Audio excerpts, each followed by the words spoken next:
everyone, it's October 28th, 2018, and it's your episode 166 of Percussion. I'm your host, Casey Cangelosi, and it's just Ben, Charles, and I. Ben, how's it going? I'm doing well. How are you? Have we ever done just one, you and I?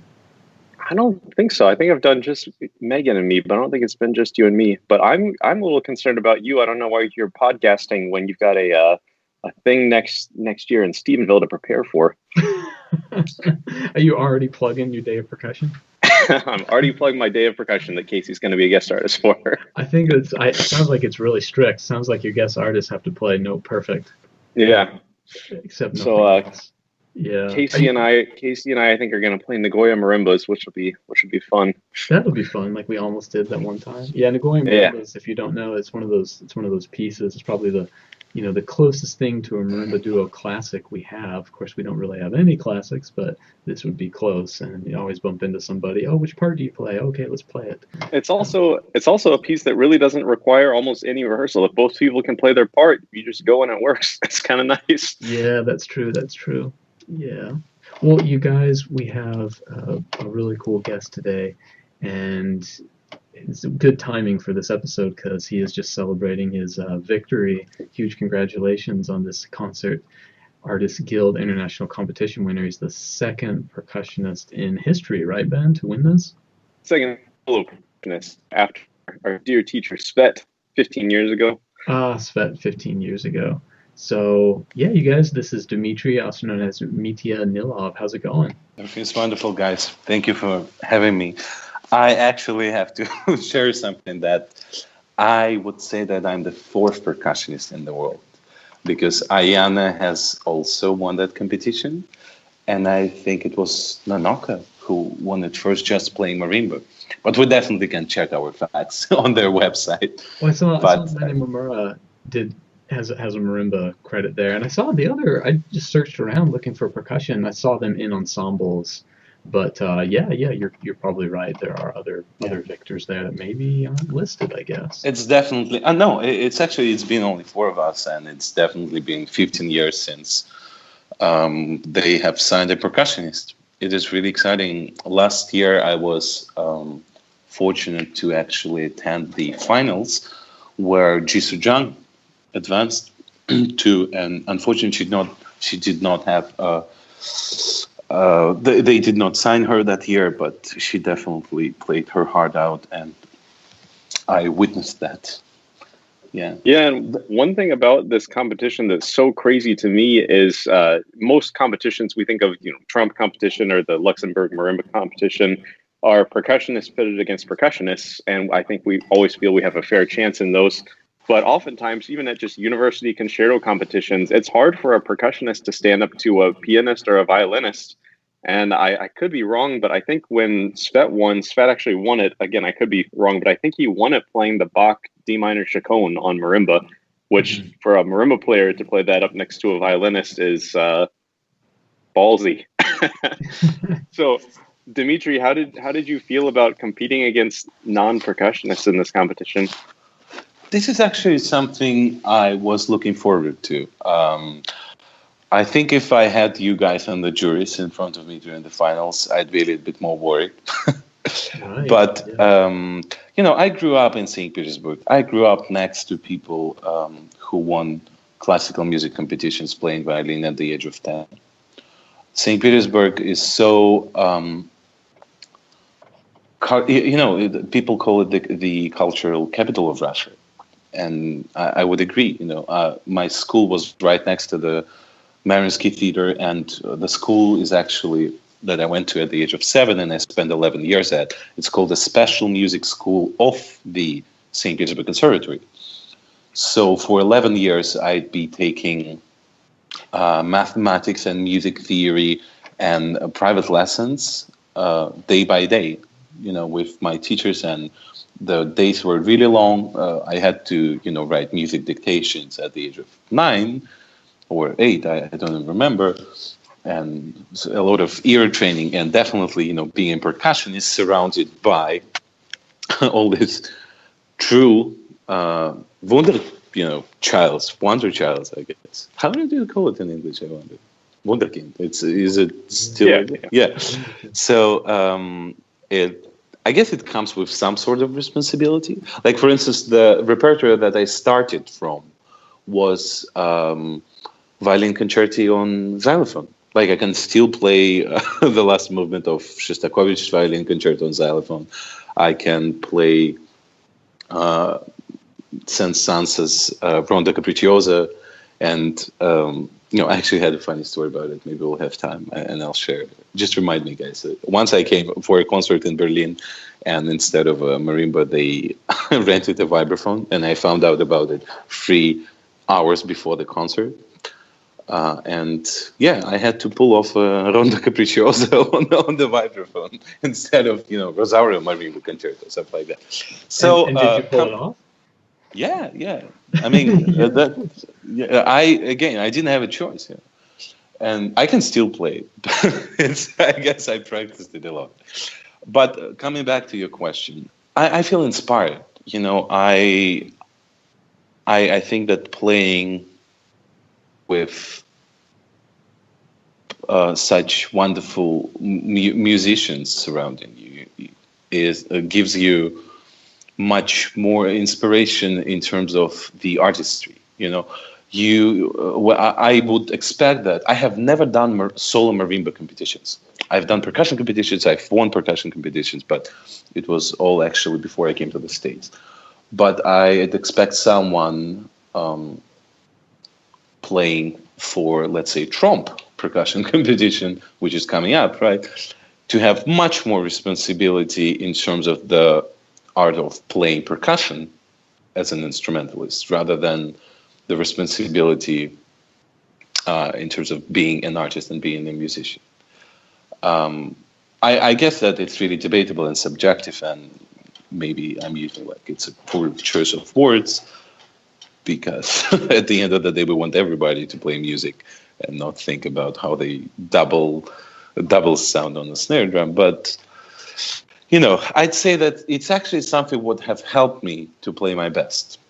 Mm-hmm. In simple terms. It's something what I enjoy. I knew that I had to go and play a concert instead of thinking that I was competing against, other musicians. Sure. I've listened to many finalists live that day, and then I actually came back and listened to the recordings of what people have done, and it was impressive. I mean, we have one of the finalists was this wonderful guitar player from Australia who just recently won a RD competition. I wish I didn't know that before I had to play against a person like that. Yeah, but at the same time, you cannot think in terms of I want to beat you. No, when I was in the audience, I was rooting for everyone to play their best. Yeah. And the competition wasn't about who is the best instrumentalist on stage. To me, it felt like they were looking for, well, first of all, as a management company, they're definitely looking for a product that they can sell. But at the same time, it was much more about the artistry and about your appeal as a musician. Maybe a celebration of look at all these good players we have and look at where music is at today. Yeah. And, I mean, looking at the Trump competition, I feel it's the same way there. It's not this cutthroat, people hate each other sort of thing. I mean, it seems like a celebration of music. And I think that we would be remiss if we did not mention Dmitrii's collaborative partner. I'll allow Dmitrii to talk a little bit about Asiya. Yes. So Asiya is actually my relatives. Whenever we try to explain to people in what way we are relatives, it sounds like we made it up and we just have some sort of a secret romance, even though she's happily married in Boston. So Asiya is the sister of my god sister's husband. It definitely sounds made up, I understand. But at the same time, we somehow accidentally appeared to be going to the same school in Miami, to University of Miami. She received a doctorate degree, just like Ben from Frost School of Music, and also her artist diploma certificate, studying with Santiago Rodriguez. So we've been close friends, but funny enough, we've never had a chance to perform together. and she jumped on board pretty late in the game.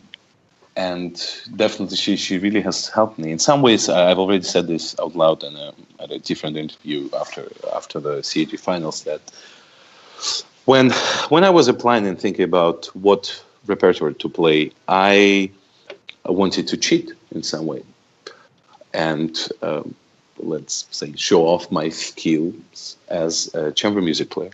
Something what I'm really interested in, and something what I want to be the ultimate goal of, I guess, my career. I love playing with other instrumentalists.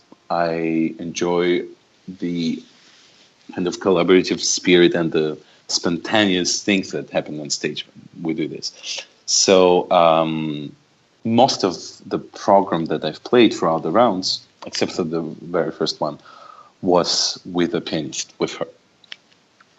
And yeah, she definitely helped me a lot. And we had a wonderful night of celebration, and she had to go because she's truly busy.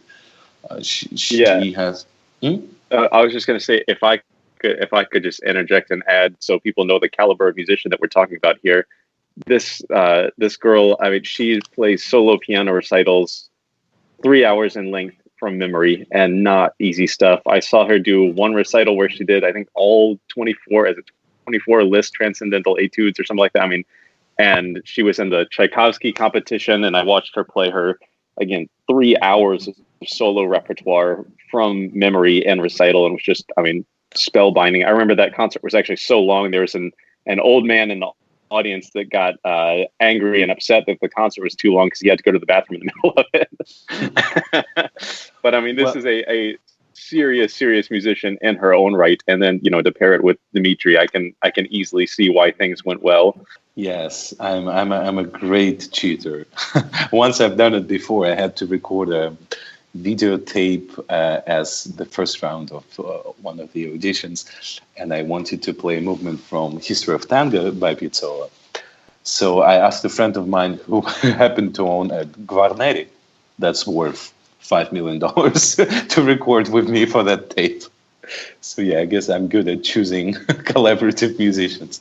So everybody loved her, and definitely we had to be a part of this awkward conversation when people stop by and say, "Oh, have you guys been playing for a long time together?" We're like, "No, actually, we've rehearsed for 3 weeks." But she's wonderful, and I'm really grateful to her. Thankfully, I had a moment to thank her on stage during the competition winners concert, which wasn't live streamed, so you guys can't see how badly I played for that. Speaking of what you played, and you mentioned choosing your repertoire, I know that's always such a big thing for competition takers. They just wonder, and of course a lot of times the stipulations, the rules, they will describe to you exactly what to play so you don't have to think about it. But can you just give some of our young listeners some advice on what variables they should think about when choosing their repertoire for a competition?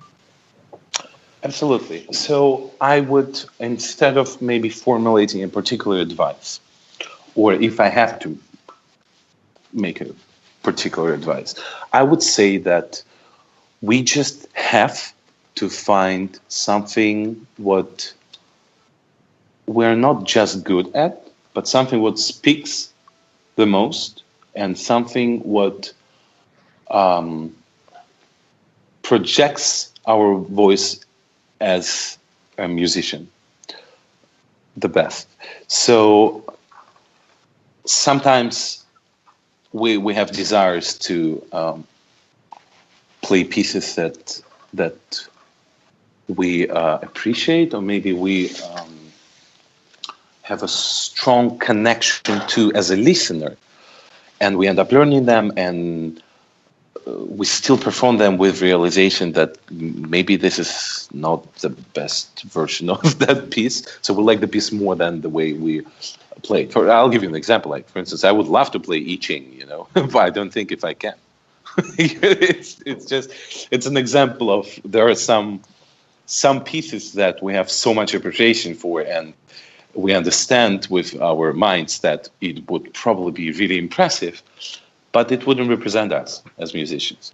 So for that particular competition, I just had to show myself, and I just had to let my voice as a musician speak, and at the same time think about the diversity. Because the moment we read the requirements for the competition, we can't help but notice that the word diversity comes out on every single paragraph. So, for instance, the very first round of the competition was an audio recording. It was anonymous, so I had to send from 30 to 40 minutes of music without my name on it. I have recorded a variety of pieces. I only played one multi-piece. It wasn't really, I guess, dry recording of Ribbons B by Xenakis. You have to understand that for each particular competition, we have to think about the people on the juries. So CAG competition has different people on the juries for every round. The first round, the recordings I'm talking about, are being sent to two separate percussionists who are not allowed to discuss them, and they grade them and I guess just say yes or no. Mm-hmm. So the first round, I was sending two professional percussionists. I can only think about the level of those artists. I do not know the names, but for instance, for my semifinals, Chris Lamp was on the juries just for that particular, 12 minutes long round. So when I was sending it there, I knew that I just have to show that I'm capable of playing what we might call the standard rap. Okay, so I recorded conversations. I recorded Xenakis Ribbons B. I recorded the third movement from Polanski's Three Moves. So the slide. I recorded some Bach on marimba. It was from the C major cello suite. I also sent jazz vibraphone and piano duo called Piazzanore that we just recorded for Vickford, actually. And that piece was written by Alexei Gerasimets, also a really, I'd say, famous European percussionist who plays a lot. He was one of the finalists for ARD, along with Simone Rubina and Christoph. And he's just wonderful. He won Trump, right? Yeah, actually, he did. Oh, forgot to mention. But definitely a good percussionist and a good musician with big love for the jazz. And the piece, for those of you who don't know it, is just highly influenced by the textures created by Chick Corea and Gary Burton. It's in some ways, as I said during my finals, that it's a celebration of music by Astor Piazzolla. But basically, those are variations on Libertanga for vibraphone and piano, and the textures are really detailed and really playful, just like Chick and Gary. So that was my tape, and thankfully I made it through. I truly believe that's the hardest round in the whole competition. People don't see you; they only hear you. I would say, I don't know how appropriate this is, but in my experience, whenever it's just an audio tape, people do edit.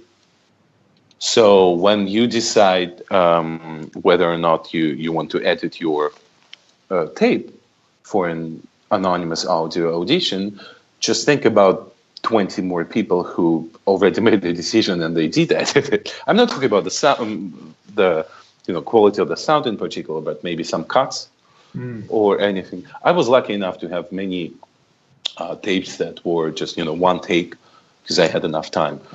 But in general, that's also an issue that you have to face when you send in the tapes. Sure. If it's an audio tape. Is there any stipulation in the rules saying you may not edit? Well, I think that the way that I don't remember for this particular competition, but if I recall correctly, the normal phrasing is unedited audio tapes. Yeah, okay. Yeah. But then Yeah. it's definitely a subjective matter of what are we talking about? Are we talking about cuts or the sound? Does it have to be live sound without? It's actually something what we have to think about and make some serious decisions when we send this tape. So coming back to the answer of how do you choose your rep. So the first round, I just knew that I'm sending this to two percussionists. So that's why I played Xenakis. That's why I played Khan. Also, I have a personal connection with playing Khan. Ben is the first person I've ever seen playing Khan. Before knowing, well, after Svet, but I heard Svet live, and then I went on YouTube, and there was this video of a really nerdy guy who like explains how the texture works. And then 5 years later, I realized it's Ben. After knowing Ben for 5 years, I was like, wait a second, it's Ben. I remember that conversation now, actually.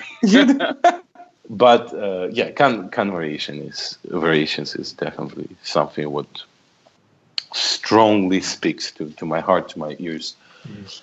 So it wasn't just like a crowd pleaser or like percussionist professors pleaser. It still was a part of me.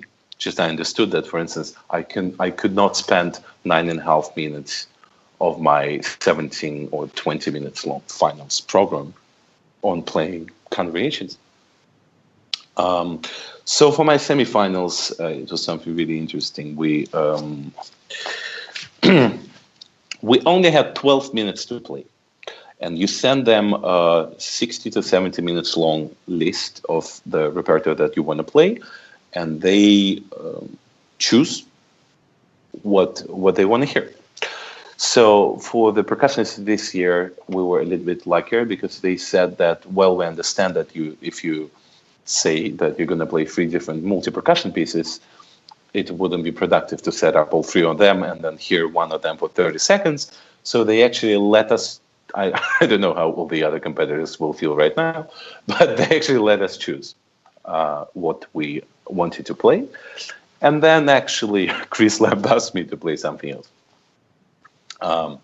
So for the semifinals and the finals, the program was approximately the same for me. I have played portions of Sejourne Marimba Concerto. I have played this vibraphone and piano jazz duo, and I also played an excerpt from To the Gods of Rhythm by Niboche Jovan Živković. In my semifinals, I also got to play more Bach. And then the finals, well, you have probably seen. It was exactly those 3 pieces. I made that decision to repeat some of the repertoire in the finals round because, again, the juries were completely new. So all the people from the committee did not hear me during the semifinals, so I did not have to be afraid of repeating the music that I wanted to play live. And probably Ben understands this kind of sweet and warm music is something what really represents me as a musician. Yeah, and now I remember. Yeah, and also, again, speaking of the answering your questions, I chose to play To the Gods of Freedom for 2 simple reasons. I'm a drummer. I'm supposed to play drums. Yeah. It's really strange if I didn't. In terms of the setup, playing one djembe with vocalizations is much easier than bringing a Safa setup on stage. And also, in some ways in that program, it worked as an encore. You know, I played the concerti and then I played a really virtuosic and appealing vibraphone piano duo, and then I had a closer, you know, that was 1 minute and 15 seconds long. Thankfully, we were also allowed to play some portions of the pieces. So for those of you who heard me or will hear me play Sejourne, you will notice that there are many, many cuts. We're not playing the first movement at all. We're playing the second and third movements, and there are many cuts that we made ourselves. which actually makes sense, I think. It's definitely something hard to do, but we had to do this. Too many finalists, 12 people in one day. I think that to sort of like wrap up the original question of like, how did you feel about playing against, cellists and pianists, violinists? Like, I think it's such a testament to, we've talked many times on the podcast about the famous 20th century composition teacher, Nadia Boulanger, and her whole thing was sort of good music is good music, regardless of genre or instrumental medium or anything like that. And I think it's a testament to the fact that percussionists have now matured to the level of violinists and pianists that we can compete on the same level. And it's really, it's almost not shocking anymore to see that a percussionist did win these competitions. And I think visually percussionists are, just by default more interesting in a sense. So if you have the musical chops to stand up to it and you have the visual flair of a percussionist, I don't see why one shouldn't win. I agree, but I agree with what you're saying. I've mentioned again a few days ago in another interview that in general, I think that the setting of a percussion concerto with an orchestra nowadays is probably one of the best mediums that classical venues can offer to their audiences. If we think about, let's say, Avner Dorman's concerti, if we talk about Spices, Perfumes, Toxins, which is a double percussion concerto, or about Frozen in Time, which is a solo percussionist concerto, the overall structure is just so diverse. In this 3D era, when everybody is used to, getting any information they want, a piece that first sounds really groovy and sexy. Are we allowed to use this word, by the way? Yeah, well, please do. Yeah, I'm not say groovy. Okay. Okay, so moving and sexy. First movement on marimba and some Middle Eastern drums, and then we dive into the world of let's say, perfumes or some magic, playing vibraphones, crotales, bells, triangles, cymbals, and all the metal instruments that just create this blurry effect, and you dive so deeply into the music, and then finish it up with playing a huge setup with 10 cymbals and 15 drums. This is probably something what an audience member would enjoy very much in comparison to, let's say, listening to the second Tchaikovsky piano concerto. And Asa will kill me for saying this, but Sure. It's such a great state to be in after, I don't know, when did we have Bill Murch on, Ben? A few months ago, and him talking about those early competitions, and just putting the requirements of percussion needed by the soloist or whoever the winner was, and the logistics people or the organizers saying like, oh no, wait a minute, there must be some mistake. This is for musicians. Or my favorite, the quote about John Haas, I'm sorry, we only have musical instruments in this competition. Yeah, maybe that's the one I'm thinking of. That might be the one I'm thinking of. But I mean, it's like, John Haas and Bill Murch they are alive and well. Like, it's not that long ago, Yeah, they fought that battle, yeah. Yeah, I mean, they really fought that battle, and it's it's just it's amazing. I think younger people don't even notice, don't even, so it's cool. Well, I'm sure you guys are aware. I just want to mention this: that 2 days ago at Carnegie Hall, Yuja Wang played with Martin Grubinger and his group, right? Right. So this happens more often and more often.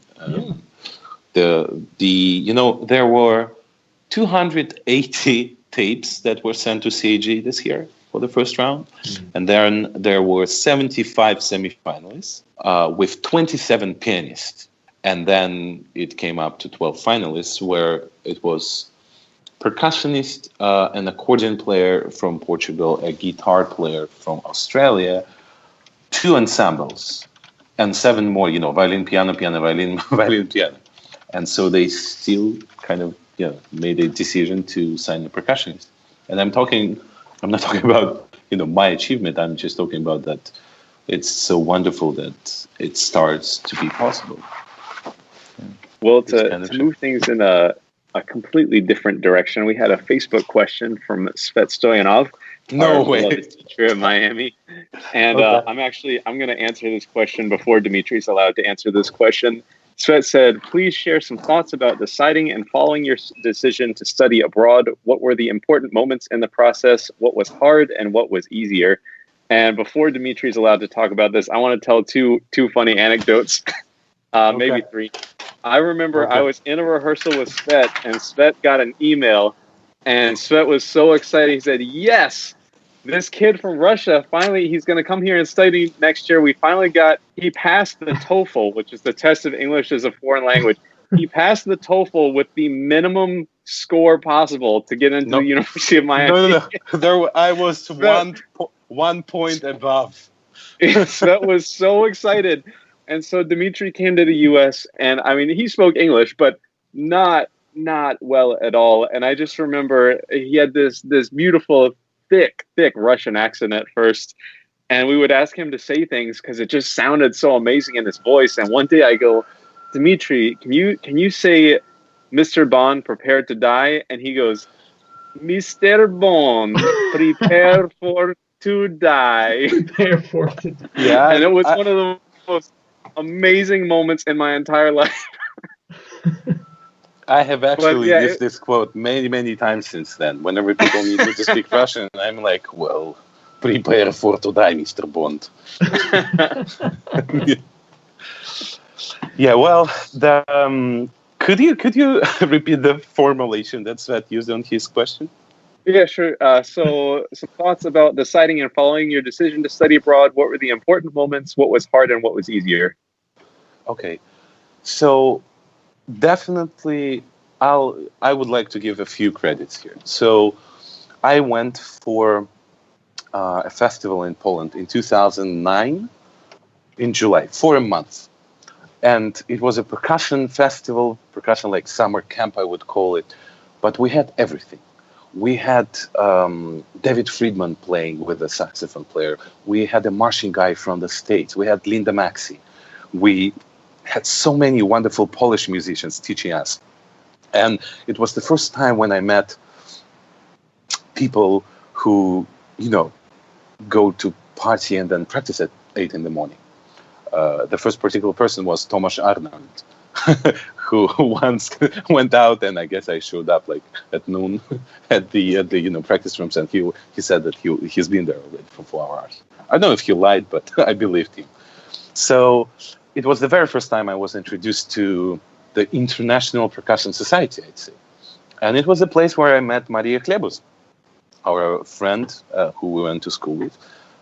Both me and Ben, and actually my first chamber music group was Paul Lansky's Threads with Ben, John Weisner, and Maria Klebus in the States. And Maria, we became friends, and Maria emailed me, look, Katarzyna Mićka has this marimba academy in Frankfurt. All the the deadline has passed, of course, but let me try and talk to her.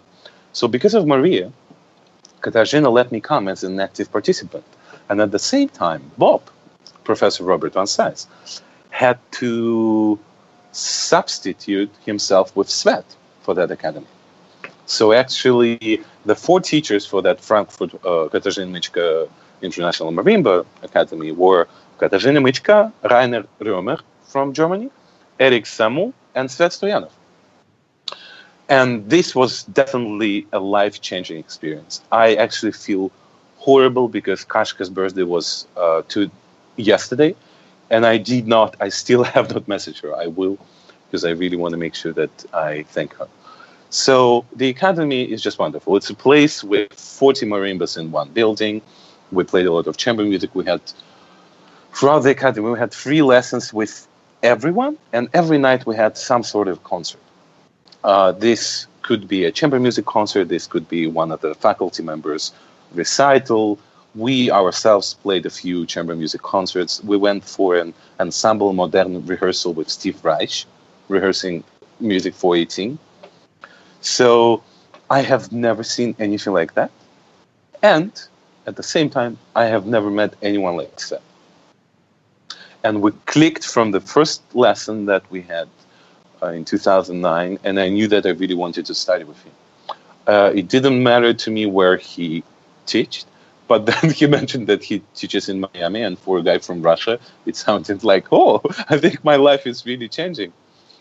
So then, unfortunately, it took some time for me to finish the school and get my stuff together to pass TOEFL and everything. So I finally made it to Miami in 2012. It is definitely challenging for anyone coming from other countries. First of all, it's impossible to understand that you have to apply to send your application before December 1st. I mean, this never happens.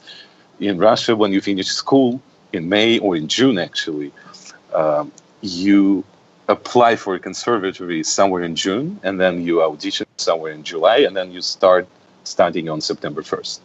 That's how it happens. So it was definitely a long process. I needed to pass TOEFL, which is approximately, I guess, 4 hours long test of English as a foreign language. That's true. I actually managed to pass it with a score of 81, and the University of Miami had the minimum of 80. First time I took it was somewhere in January.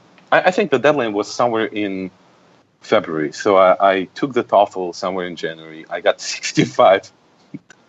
And then I applied for another test straight away without studying. And I knew that was my, only shot. And yeah, I was lucky enough to get 81. But then I kind of said to myself, prepare for to die, Mr. TOEFL. And then before Yale, I had to pass it again, and I got 107 points out of 120. So I felt like the king of the world. It was definitely much easier after getting a bachelor's degree from an American institution. Yes, many things are challenging. Miami is a great transitional place because it's a melting pot. I don't think that I've learned anything in particular about the American culture in Miami, because everybody speaks Spanish and there are people who only speak Spanish. And I've always been into Latin jazz and into salsa, so it felt like home. It's definitely too humid, but the tandem of Matt Strauss and Svet Stoyanov, I think it's one of the best things, if not the best one, in the world where a young percussionist could get their first experience with music. So challenging, but exciting, definitely. I grew up in theater. My whole family is somehow related to the arts. So everybody understood from my early age that at some point I will travel and study somewhere else. Nobody thought it'd be Miami. Definitely nobody could have thought about me getting an Ivy League diploma for my master's, but I really like, I saw that you guys are having Professor Van Sice on your podcast, and I love Doug Perry's question about who's your favorite student and why is it me? So Doug specifically asked that we don't ask that, but now we've asked it here, so it's good. That's a good compromise. Yes. Well, I've been so happy and so fortunate to have studied with Svet and Bob, because those are just such deep musicians. I mean, we all know this. I can almost, I know it sounds funny on a percussion podcast, but I almost feel ashamed to call them just percussionists. Sure. I mean, Yeah, they're so mean, much yeah. more than that. Yeah, Svet is my probably closest friend in the States, and he's a true mentor in everything, in many awkward things that I had to avoid doing throughout my studies at UM. He's been always there for me. Mm-hmm. Yeah. Did he take you in his very fast car around Miami? I have not driven it. I don't think that set would ever let me drive his car. No, actually, no. We had this project with Hartford Symphony, and I was the one driving, so I felt like I finally became an adult because Svet lets me, Dmitrii, before you got here, I told Casey about the time you drove Taylor's car. That's a funny story. I'll just say that Svet and Dmitrii, both Eastern Europeans, they drive in a different style as Americans. Yeah, there are no laws. Yeah, well, the story goes that I took someone's car and then I didn't have his cell phone number, so I knew he was in rehearsal with a friend of ours, and I texted her, "Could you ask Taylor how fast can it go?" All I meant was that he had an old Ford Explorer, and I know that some people have preferences, like it's an old car, please don't drive it faster than that or something like that. And I was really late for a gig. And when I came back, he asked me, "So how fast can it go?" as a joke. And I told him that unfortunately it doesn't go faster than 110. I think there's some sort of a block. And I think for the next 10 minutes, he thought I was joking. He was like, "That's such a funny joke." It's like, well, actually, no, it actually can go faster than 110. Yeah. I still made it to that gig. And I did not get a speeding ticket. Because you probably would have been deported. Probably. Yeah, no, I have to say that I've learned from my mistakes, and now I'm being much more careful when I drive. Yeah, I guess, I grew up. I think it depends. I'm sure it varies state to state, but I think if you're going 110, it's worse than a speeding ticket. Yeah, you got to go to court after 100 miles per hour. I'll read that. Yeah, I think honestly, like Miami is a pretty lawless wasteland. They'll probably let it slide there. Probably let it slide. I'll give you a high five for it. Gig, they'll say like, "Oh yeah, if you had a gig, geez, I understand." Well, I have to say, in my defense, that in Florida there are like 5-6 lanes, and they all go straight. It was really sunny, and you could see everything like many miles ahead of you. Yeah, I did get a speeding ticket. No, I actually got a new car over the summer. I got a nice Mazda 3 in red. Oh, very good. Yeah, big Professor John. But, well, I had one kind of topic I wanted to hit on a little bit before we wrap up here. And that is, I know in the finals of the CAG competition, Mitya played the Sejourne Marimba Concerto, or at least a cut of it. And then Mitya also has, I think, one of the best percussion recordings, period, on YouTube I've ever seen of Departures with our friend he mentioned earlier, Maria Clevus. So I want to give a quick little mini bio on Emmanuel Sejourne and hear Dmitrii talk about his experiences with those two works a little bit. So Sejourne was born July 16th, 1961 in Limoges, France. And he studied piano, violin, music history, acoustics, and music analysis before he started percussion in 1976. So he had quite an extensive background in musical studies before he actually got to the sort of technical aspect of playing percussion music. He studied with, and I'll probably butcher the French name here, Jean Batinge, who was one of the founders of Les Percussions de Strasbourg, which is one of the big percussion ensembles in France. They played a lot of the Xenakis works were some of their big things. And he became, while studying with this person, interested in contemporary and improvised music. He won the first prize in percussion at the conservatory in 1980, and he began to specialize in mallet percussion. 4 years later, in 1984, he actually became the professor at the Strasbourg Conservatory. He plays 6 mallets. I couldn't find a whole lot of info about it, but there is a little video of him playing 6 mallets if you look on YouTube. And I wanted to just sort of hit a few of my favorite Sejourne works. I think one of the sort of golden areas of his compositional output is he has some really, really good intermediate marimba works. So Nancy, which was composed in 1989 for solo marimba, and Kadamia from 1995, which was composed, I believe, either for or in honor of Katarzyna Miszka and Moako Kamiya, hence the name of, sort of portmanteau of their names. But both really, really good sort of intermediate marimba works with a lot of, I think, music to dig into. He has a piece from 1995 that was commissioned by Rotterdam Percussion called Martian Tribes. And it's for 4 players on one marimba 8 hands.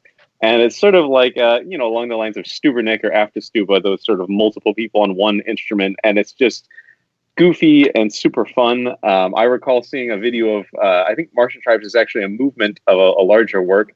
So I remember seeing a video of I think Sejourne and Samu in these white sort of jumpsuit things on snare drums playing. It's kind of bizarre stuff.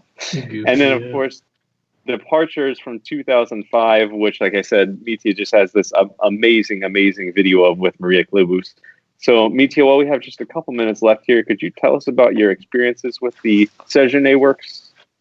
Yes, for sure. Well, I would like also to mention another piece for solo marimba called Romantica. I don't know Yes, and that was when it was actually written. also I left that one off when I was talking, but 2007 and Kashka has a great recording of that on YouTube as well. Yeah, beautiful, beautiful piece. A lot of different, a lot of other works. Well, Emmanuel is definitely a man of many talents. He was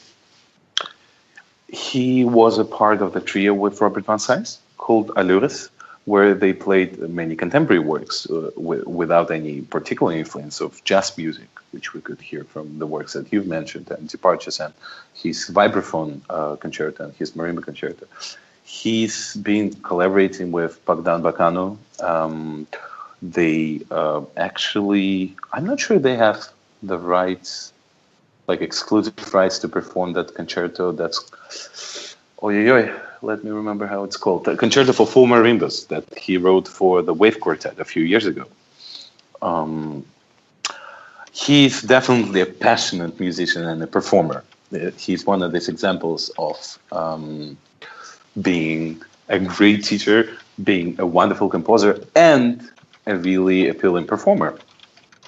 I have never had a chance to work with him, actually, in person. I've heard from many, many coachings that he gave that his favorite two comments are louder and faster. But this seems to be really ironical considering how sincere and genuine and gentle his music is in some points. But he's a true lover of our art form, of the music, I'd say. I'm looking forward for any opportunities to start working with him. In fact, one of the things that I have been fortunate to get an award with CAG is a BMI commissioning prize. So I have something really exciting in front of me. I'm not sure what composer I'll be collaborating with, but we will definitely consider, some of the percussion composers, and Emmanuel will be on that list, or one of the first people on that list. Sure. And I'll know a little bit more about it, but for now I know that next season I am premiering this new work at Carnegie, in my solo recital at Carnegie. Cool. Wow, that's great. I just agree full-heartedly. Emmanuel is such a sweet guy, and I've been lucky enough to share a concert with him.